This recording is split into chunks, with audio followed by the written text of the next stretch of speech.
Pour le lancement de la 12e semaine de l'industrie, nous sommes actuellement dans l'entreprise Gali où nous faisons justement un tour des installations du savoir-faire ariégeois.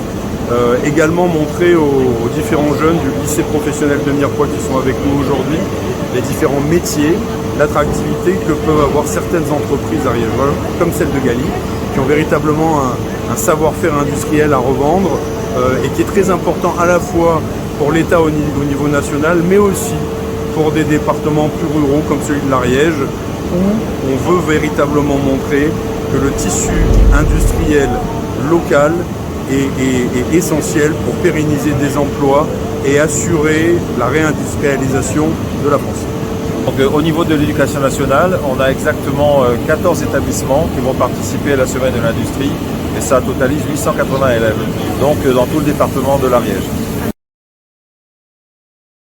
Alors, Gali en chiffres, ça va être cette année 5 millions d'euros de chiffre d'affaires, donc c'est le plus gros chiffre du groupe, hein, mais normal parce qu'on existe depuis un petit moment et le temps que l'autre site Regard Mécanique monte en puissance.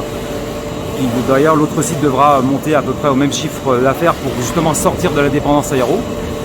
Et donc à peu près 5 millions d'euros de chiffre d'affaires. En effectif, on n'est pas loin entre 35 et 40. Le groupe en compte pas loin de 70 maintenant.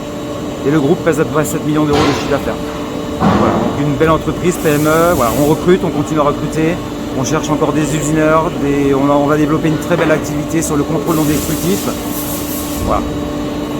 Des belles perspectives. En fait, c'est vrai qu'on a donc c'est une entreprise qui a plus de 50 ans, donc ces 5 dernières années, donc il y a vraiment des belles perspectives de croissance. On a fait notamment une très belle année 2018-2019 avec des objectifs de croissance importants. Et il est vrai qu'on a eu la fameuse crise Covid qui est arrivée en mars 2020, qui en fait a fait que le marché s'est complètement effondré. On a perdu plus de 60 à 70% du chiffre d'affaires. Donc c'était un moment très compliqué, heureusement on a eu les aides de l'État avec le PGE, le chômage partiel, qui nous a permis vraiment de rester en vie, je le dis très clairement.